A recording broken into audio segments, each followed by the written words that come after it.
Le caillou jeté dans l'eau crée une perturbation. Le plan d'eau au départ était calme, plan. Or, une fois que le caillou a été jeté dans l'eau, il apparaît des cercles concentriques à partir d'une source. Donc, premier mot important, la source, c'est le point où est créée la perturbation. La perturbation qui est en fait une déformation temporaire et locale de la matière. En effet, pour quelle raison dit-on que l'onde se propage? Puisque les cercles eux-mêmes se propagent et s'éloignent petit à petit de la source. Question 3, prenons quelques exemples. Dans l'exemple 1, la hola dans un stade. La grandeur physique associée à la perturbation qui se propage est notamment l'attitude de chaque spectateur, soit debout, soit assis. Dans l'exemple 2, comme dans l'exemple 3, la grandeur physique associée à la perturbation est la hauteur de l'eau. C'est ce qu'on appellera aussi son amplitude, c'est-à-dire l'altitude de chaque molécule du plan d'eau. Quatrième exemple, dans le cas de l'onde sonore, d'un point de vue macroscopique, c'est la pression de l'air, la grandeur physique, et d'un point de vue microscopique, ce serait la position de chacune des molécules.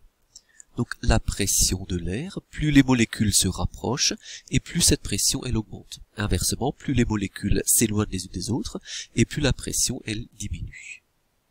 Exemple 5, la corde. La grandeur physique associée est en fait l'altitude d'un point de la corde, ce qu'on peut aussi appeler son élongation.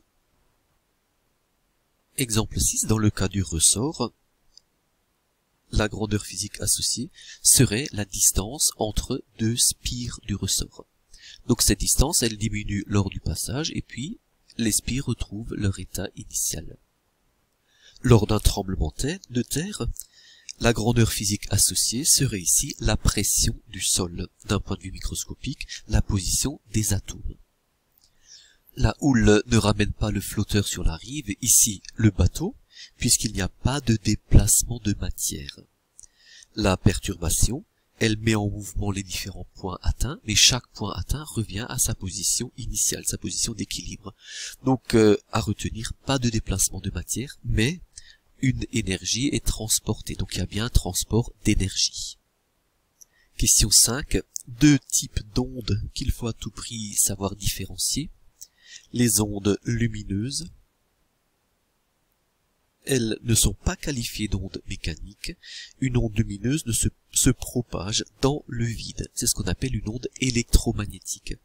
Alors que les ondes mécaniques, elles, ont besoin d'un support, d'un milieu matériel pour se propager. Donc distinguez bien ces deux ondes. L'onde lumineuse se propage dans le vide et n'est donc pas une onde mécanique.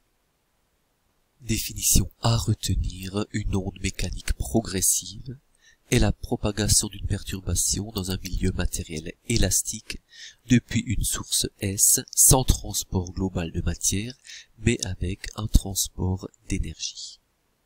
Cette propagation se fait de proche en proche. Lors d'un tremblement de terre, l'onde P est longitudinale. En effet, si vous prenez un point M, ce point M, son déplacement est parallèle à la direction de propagation de l'onde. L'onde se propage vers la droite et le point M, sa perturbation est également horizontale vers la droite puis vers la gauche. Petit b. Par contre, l'autre onde, elle est transversale, c'est le cas de l'onde S, et celle-ci, le sens de propagation de l'onde est toujours horizontal vers votre droite, et si vous prenez un atome de ce milieu, l'atome va se déplacer du haut vers le bas. Donc le déplacement du point M sera perpendiculaire à la direction de la propagation. Cette onde sera transversale. Prenons nos exemples un à un. Dans le cas de la hola, l'onde se propage horizontalement autour du stade, alors qu'un point M va se déplacer verticalement. Chaque spectateur se lève, donc déplacement vertical. Donc dans le cas de la hola, l'onde est transversale. Même cas pour l'eau, petit 2 et petit 3. La propagation de l'onde se fait horizontalement, alors que le point M se décale, se déplace, lui, verticalement. Petit 4, l'exemple de l'onde sonore. Cette onde, elle est longitudinale. Dans l'exemple proposé, le petit tube, l'onde se déplace vers la droite. Or, les molécules, elles aussi, se déplacent vers la droite. Attention, le schéma 4 n'est qu'une modélisation. Il faut imaginer cette onde tout autour du haut-parleur. L'onde le long de la corde, ici aussi, elle est transversale, puisque l'onde se déplace horizontalement, alors qu'un point de la corde va se déplacer verticalement. Dans le cas du ressort, l'onde, elle est longitudinale, puisqu'elle se déplace ici aussi horizontalement, vers la droite ou vers la gauche par exemple. Or, chaque spire va se décaler également horizontalement vers la gauche et vers la droite. Question 8.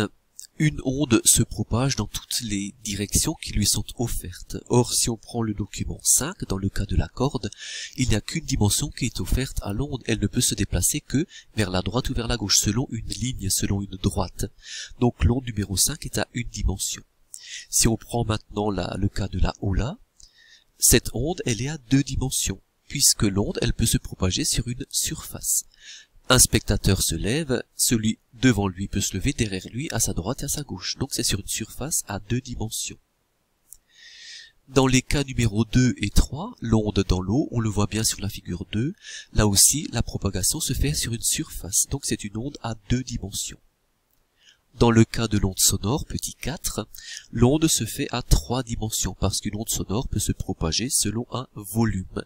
Et pour repérer un point dans un volume, il nous faut bien 3 axes, donc 3 dimensions.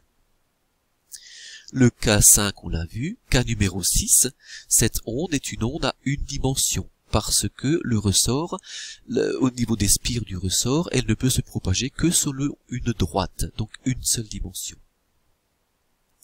Cas numéro 7, pour le tremblement de terre, cette onde, elle pourrait très bien se déplacer à 3 dimensions. C'est une onde à 3 dimensions, elle peut se déplacer selon un volume, à partir de l'épicentre du séisme par exemple.